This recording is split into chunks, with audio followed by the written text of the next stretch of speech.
총독이 재판 자리에 앉았을 때에 그 아내가 사람을 보내어 가로되 저 옳은 사람에게 아무 상관도 하지 마옵소서. 오늘 꿈에 내가 그 사람을 인하여 애를 많이 썼나이다 하더라. 대제사장들과 장로들이 무리를 구원하여 바라바를 달라 하게 하고 예수를 멸하자 하게 하였더니 총독이 대답하여 가로되 둘 중에 누구를 너희에게 놓아주기를 원하느냐? 가로되 바라바를 소리옵니다. 빌라도가 가로되 그러면 그리스도라 하는 예수를 내가 어떻게 하랴? 저희가 다 가로되 십자가에 못 박혀야 하겠나이다. 빌라도가 가로되 어찌미냐? 무슨 악한 일을 하였느냐? 저희가 더욱 소리질러 가로되 십자가에 못 박혀야 하겠나이다. 하는지라. 빌라도가 아무 효험도 없이 도리어 밀란이 나려는 것을 보고 물을 가져다가 무리 앞에서 손을 씻으며 가로되 이 사람의 피에 대하여 나는 무죄하니 너희가 당하라. 백성이 다 대답하여 가로되 그 피를 우리와 자식에게 돌리자. 하거늘. 이에 바라바는 저희에게 놓아주고 예수는 채찍질하고 십자가에 못 박히게 넘겨주니라. 네덜란드의 화가 렘브란트라는 사람이 있습니다. 이 렘브란트가 십자가에 못 박히는 그리스도를 그리고 있었습니다. 주변에 그 군중들의 모습을 하나하나 그렸어요. 그리고 많은 군중들 중에 자신의 얼굴까지 그렸습니다. 그리고 이런 생각을 하였다고 합니다. 내가 이 군중들 가운데 서 있구나. 그럼 내가 그리스도를 십자가에 못 박겠단 말인가? 그래, 나도 그 일에 동참했어. 나도. 그 순간 이 렘브란트라는 화가의 눈시울이 뜨거워지는 거예요. 이 렘브란트가 그림을 완성한 후에 그는 그 자리에 엎드릴 수밖에 없었습니다.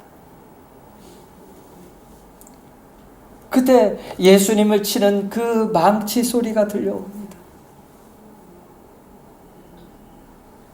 고통 속에 비명을 지르는 그 예수님의 울부짖음도 들렸습니다. 아우성치는 그 군중들의 함성도 들립니다. 그는 지금까지 그리스도를 지식적으로만 알았던 것을 깨닫고 울면서 회개해요.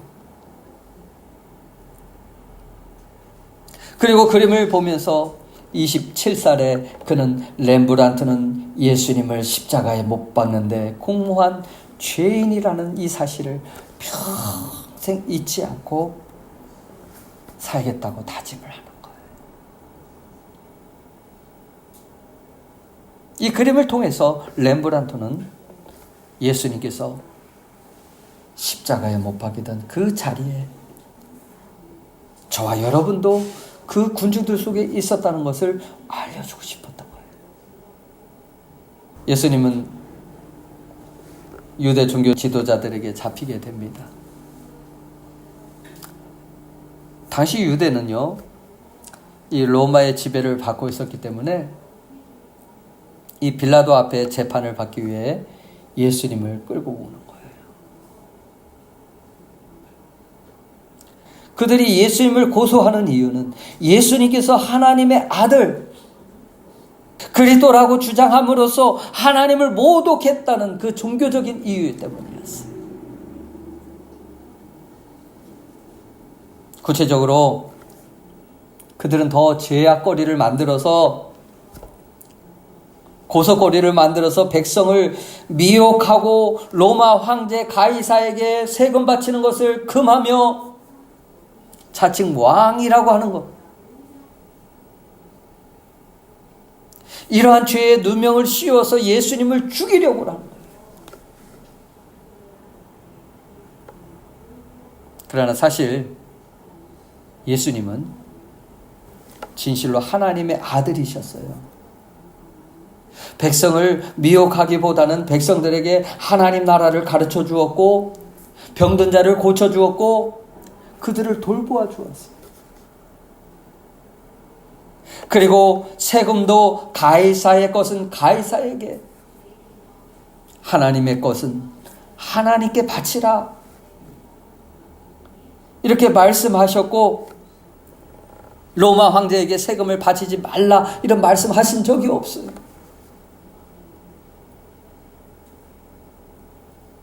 정치적 왕이라고, 내가 왕이라고, 하나님 나라의 왕이라는 사실은 밝히셨지만 정치적인 왕이라고 말한 적도 없고, 소동케 하기보다는 은혜를 베푸신 분, 말도 안 되는 것들을 가지고 지금 예수님을 죽이겠다고 그래요. 빌라도가 유대 총독으로 있을 때 당시 대제사장과 이 장로들은 백성들을 충동시켜서 이 무죄한 예수님을 고소합니다. 빌라도는 대제사장들과 그 장로들의 고소 내용이 근거가 없다는 것을 잘 알고 있었습니다. 그거는 사형거리도 되질 않아요. 오히려 예수님을 시기함으로 죽이려고 하는 것을 잘 알고 있었습니다. 그리고 빌라도가 예수님을 재판할 때 그에게는 세 가지 소리로 인해서 고민하게 돼요. 세 가지 들려오는 그 소리로 인해서 고민하는 빌라도의 모습. 무엇이 이 빌라도에게 고민거리가 되게 하였을까요? 그리고 빌라도를 통해서 우리에게 말씀하시고자 하는 것이 무엇일까요? 그 첫 번째는 빌라도가 들은 소리가 뭐냐면 하나님의 소리였습니다. 유대 총독 빌라도가 재판을 하려고 앉아 있는데 갑자기 자신의 아내로부터 급한 소식을 전달받아요. 그 뭐라고 얘기를 하느냐? 19절 우리 함께 같이 보실까요? 총독이 재판 자리에 앉았을 때에 그 아내가 사람을 보내어 가로되 저 어른 사람에게 아무 상관하지 마옵소서. 오늘 꿈에 내가 그 사람을 인하여 애를 많이 썼나이다. 빌라도가 전에 들은 그 소리는 예수는 옳다는 것이었습니다. 저 사람은 죄인이 아니라는 것을 지금 그 아내가 빌라도에게 밝히고 있는 거예요. 하나님께서는 그 부인을 통해서 분명하게 권고를 하고 계시는 거예요.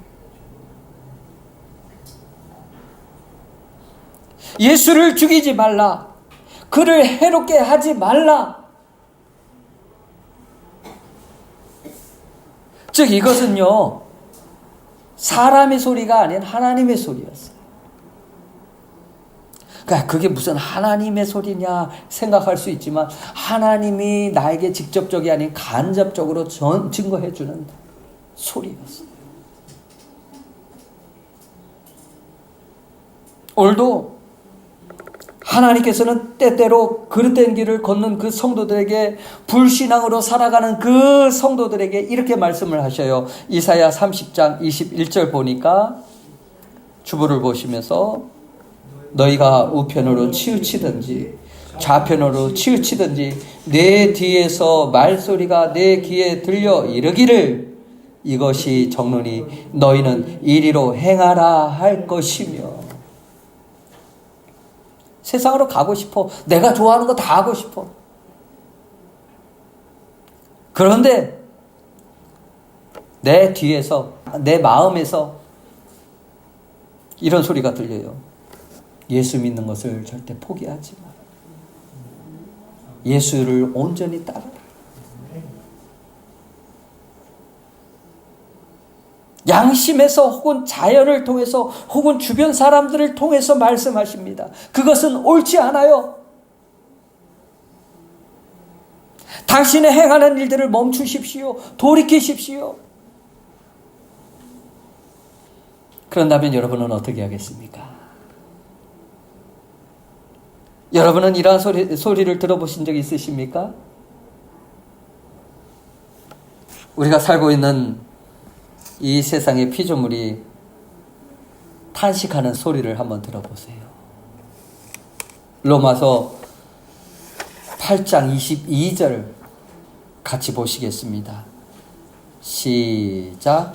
피조물이 다 이제까지 함께 탄식하며 함께 고통하는 것을 우리가 아나니. 지구 곳곳에서 피조물들이 탄식하며 고통하는 소리가 들리십니까? 자연을 통해서 여러 가지 자연재해, 기근, 화산, 또 전쟁, 이 많은 사람이 불안한 가운데 살아가고 있어요. 성경은 이러한 사실에 대해서 이렇게 말씀하셔요. 누가복음 21장 11절 같이 보시겠습니다. 시작. 처처에 큰 지진과 기근과 온역이 있겠고 또 무서운 일과 하늘로서 큰 징조들이 있으리라. 왜 이러한 말씀을 하고 계시는 걸까요? 왜? 그것은 예수님 오실 때가 심히 가까웠음을 말씀하고 있는 거예요. 심판의 때가 다가왔다고 말씀하고 있는 거예요. 그것은 우연히 일어나는 것이 아니라 정신 차리고 깨어 있어야 함을 경고하는 하나님의 음성이에요. 베드로 전서 4장 7절 만물의 마지막이 가까웠으니 그러므로 너희는 정신을 차리고 근신하여 기도하라. 우리는 여러 자연재해들을 보면서 나와 상관없다 생각하지 마시고 하나님의 음성을, 하나님의 소리를 들어야 할 줄 믿습니다. 오늘 우리는 들어야 할 소리, 안 들어도 될 소리들을 많이 들어요. 그런데 정작 들어야 할 소리에는 귀를 기울이지 못해요.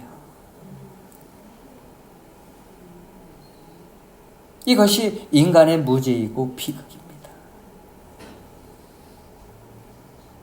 빌라도는 하나님의 소리를 들을 수 있는 그 귀가 없었습니다. 하나님은 말씀하셨는데, 그 부인을 통해서 말씀하셨는데 그러한 들을 귀가 없었던 거예요. 그래서 어떻게 되나요? 역사적인 큰 오판으로 말미암아 그를 십자가에 넘겨주게 되는 그러한 일을 벌이게 됩니다. 우리는 항상 예수님을 올바르게 볼 수 있는 눈과 귀가 있어야 할 줄 믿습니다. 뜨거운 그 하나님의 사랑을 느낄 수 있는 그 가슴이 우리에게도 있어야 할 줄 믿습니다.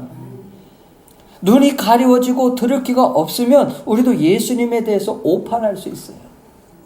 아, 그는 그냥 나와 상관없어. 그러면 끝이에요. 두 번째로, 빌라도는 양심의 소리도 듣게 됩니다. 빌라도에게도 이 양심은 있었어요.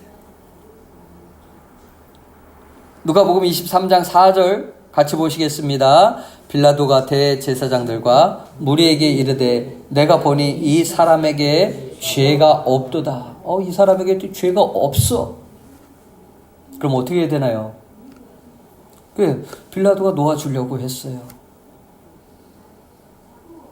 또 누가복음 23장 22절 같이 보시겠습니다. 빌라도가 세 번째 말하되 이 사람이 무슨 악한 일을 하였느냐?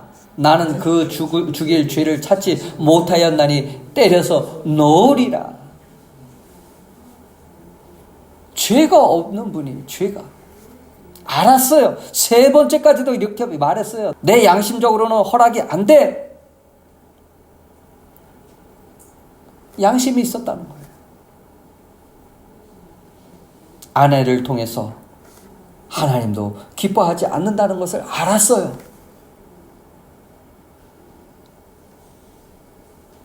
빌라도는 자신에게 들려오는 그 양심의 소리에 근데 고민하게 돼요. 양심의 소리를 들을 것인가? 아니면 군중의 소리를 들을 것인가? 양심을 지킬 것인가? 아니면 정권을 지킬 것인가? 결국 고민하다가 양심의 소리를 버리고 군중의 소리에 굴복하고 말아요. 이 빌라도는 유대 지도자들의 악한 모습을 잘 알고 있었습니다. 양심적으로 유대 지도자들을 책망해서 깨우쳐 주어야 했습니다. 그럼에도 불구하고 유대 군중이 원하는 대로 해주었다는 것은 크게 잘못된 것이었어요. 이것이 역사적인 그런 오판을 하게 되는 그런 사건이에요. 가장 크게 잘못된 재판을 하게 된 사건. 때때로 우리에게도 양심의 소리가 들려와요. 이것은 옳지 않아. 신앙생활을 더 잘해야지. 정신 차려야지. 양심에서 들려오는 그 소리들을 들을 때 여러분은 어떻게 받아들이고 계십니까? 양심과 함께 필요한 것은 용기와 결단이에요. 그것을 실행할 만한 용기도 있어야 되고 결단도 있어야 돼요. 단절시킬 건 단절시키고 희생이 된다면 그걸 단호하게 희생하고 양심에서 들려오는 소리를 지킬 수 있는 용기와 결단. 여러분 양심의 소리를 한번 들어보십시오. 근데 빌라도는 그런 것이 없었어요. 용기와 결단이 없었어요. 양심의 거리낌이 있다면 여러분 어떻게 해야 됩니까? 멈춰야지요. 어쩔 수가 없잖아요. 이번 한 번만 하고 그 다음에는 안 할게요.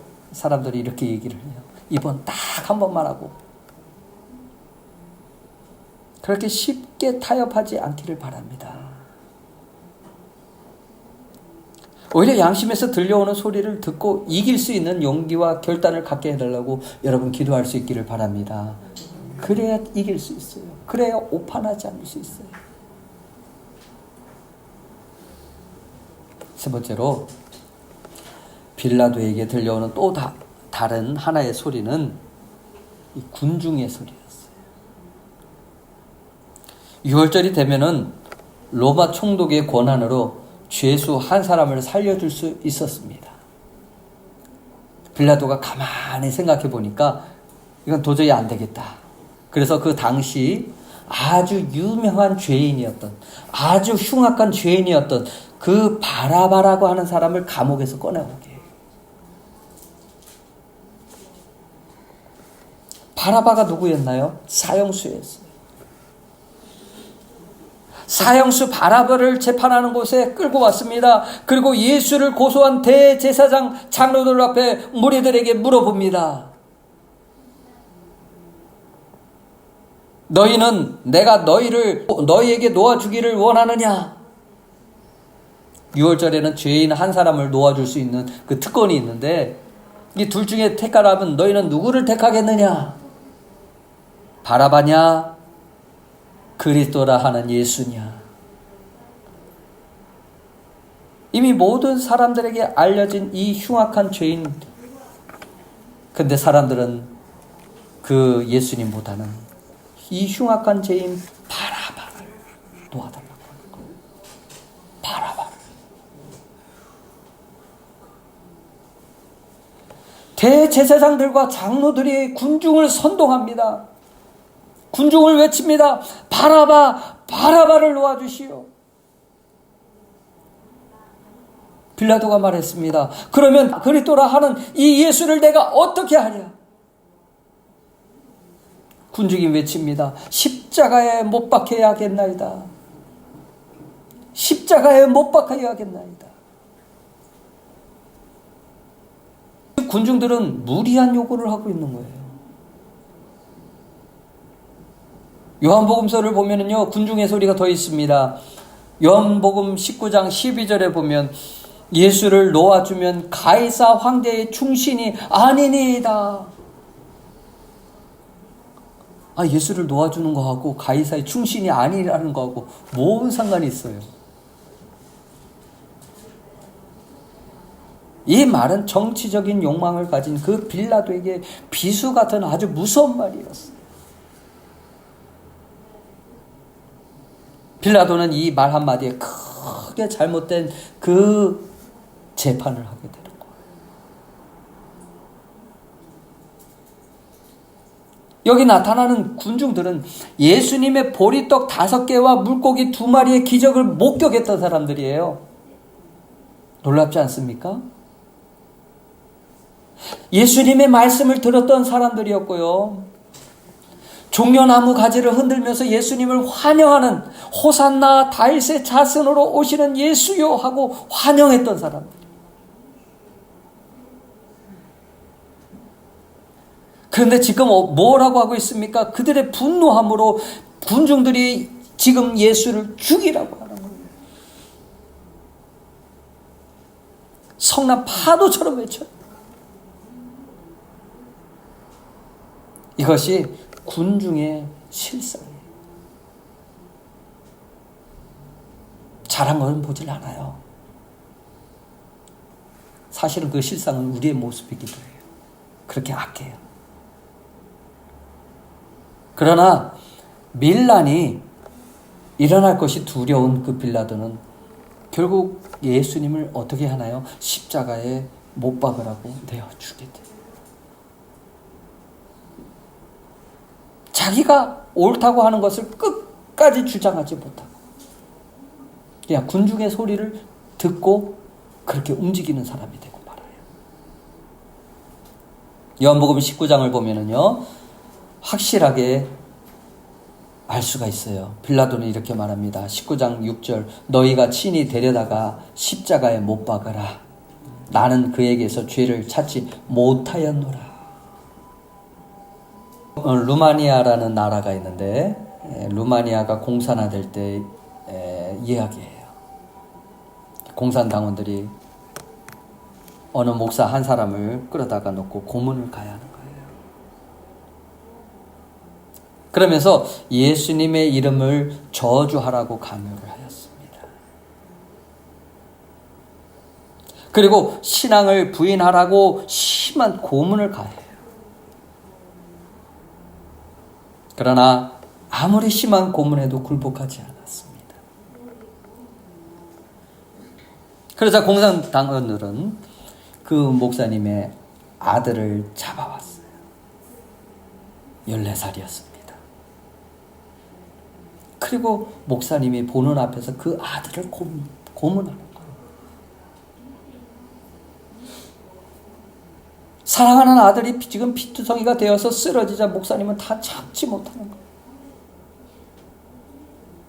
멈추시오. 내가 예수님을 부인하겠소. 그때 목사님의 아들이 소리치며 말합니다. 아버지, 예수님을 부인하지 마세요. 저는 예수님 이름을 저주한 그 아버지의 아들이 되고 싶지는 않아요. 그리고 2명 다 순교를 당했어요. 그런데 빌라도는 왜 진리를 포기를 했을까요? 왜 예수님을 십자가에 못 박도록 내어주었을까요?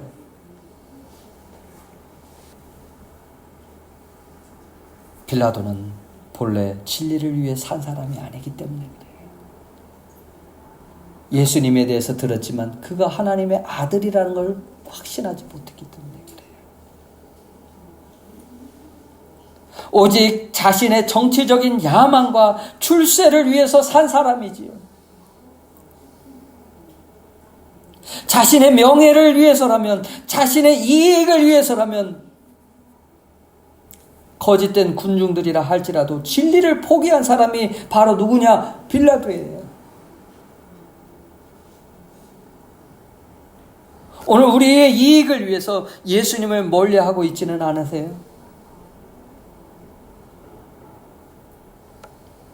군중들에게 있을 수 없는 그 요구를 들은 빌라도는 대야에 손을 씻으며 예수를 군중의 손에 넘기면서 하는 말이, 이 사람의 피에 대하여 나는 무죄하다, 나는 책임 없다 하고 책임을 회피해버려요.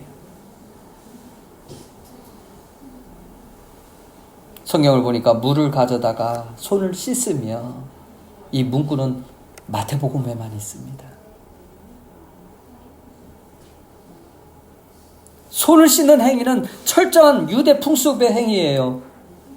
어떤 사람이 살해당했을 때 그 부근에 있는 성의 장로들은 손을 씻는 의식을 통해서 자신들은 저 범죄함과 무관하다라는 것을 나타내었습니다.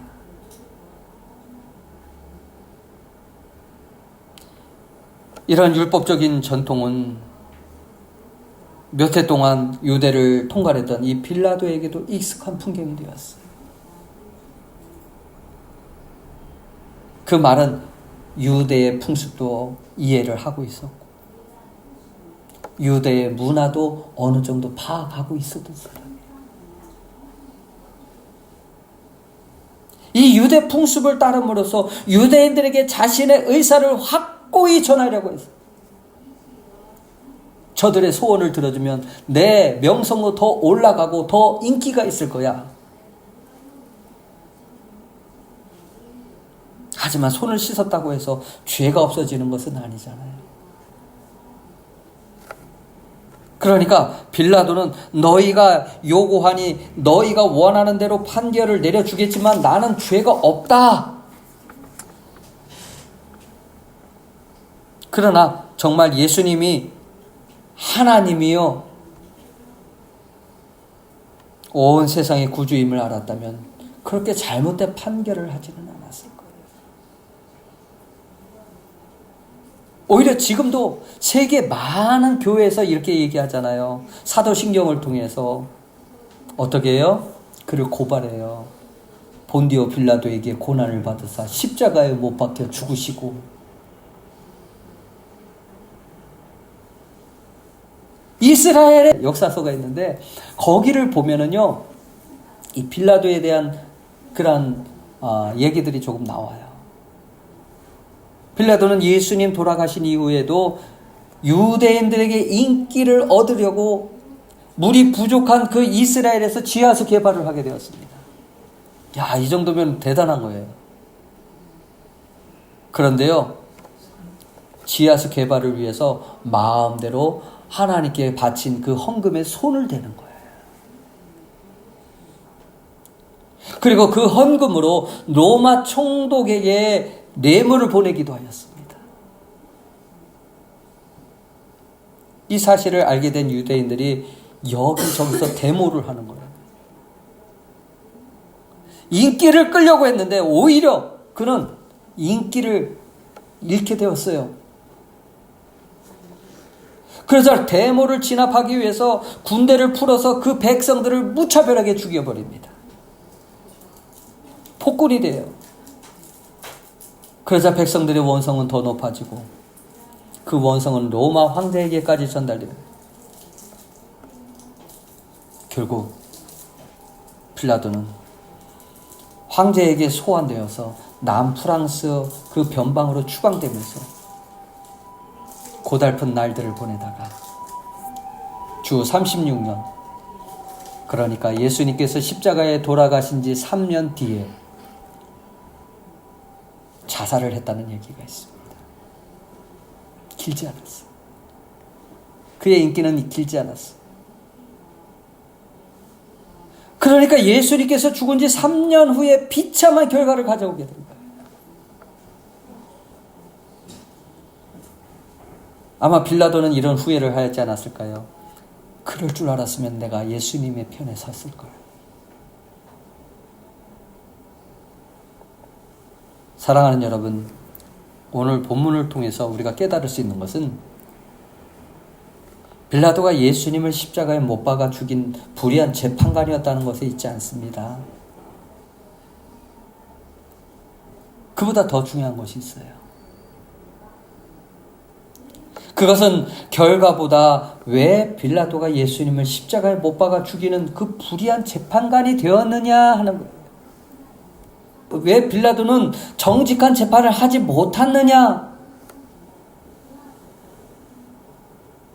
바로 이것이 근본적인 문제예요. 오늘 우리에게도 물으실 때 왜 예수님 믿을 수 있는 그 기회가 있는데 그 기회에 올바르게 믿지 못했느냐? 왜 그 하나님의 음성, 그 소리를 듣지 못했느냐?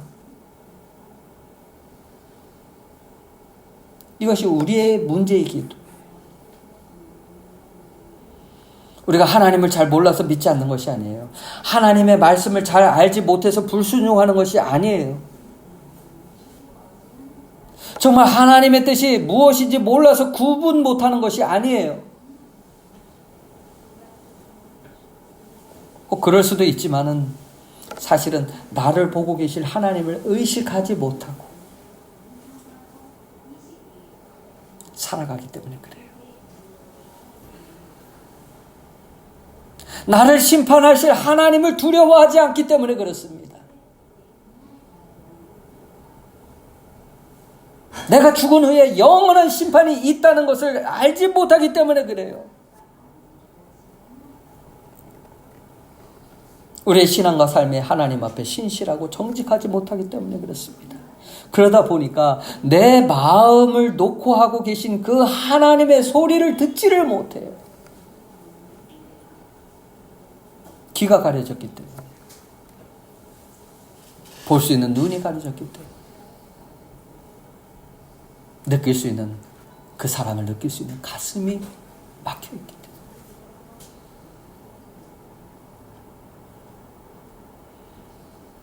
양심에서 들려오는 소리를 거절하지요. 오직 자기의 이익과 자기의 자신의 영광만을 위해서 살아가게 되죠. 그런데 아십니까? 그 이익은 오래가지 않다는 사실을요. 우리 한번 생각해 보십시다. 요한복음 8장 47절 우리 함께 같이 보시겠습니다. 시작. 하나님께 속한 자는 하나님의 말씀을 듣나니 너희가 듣지 아니함은 하나님께 속하지 아니하였습니다. 우리는 정말 하나님께 속하여 있습니까?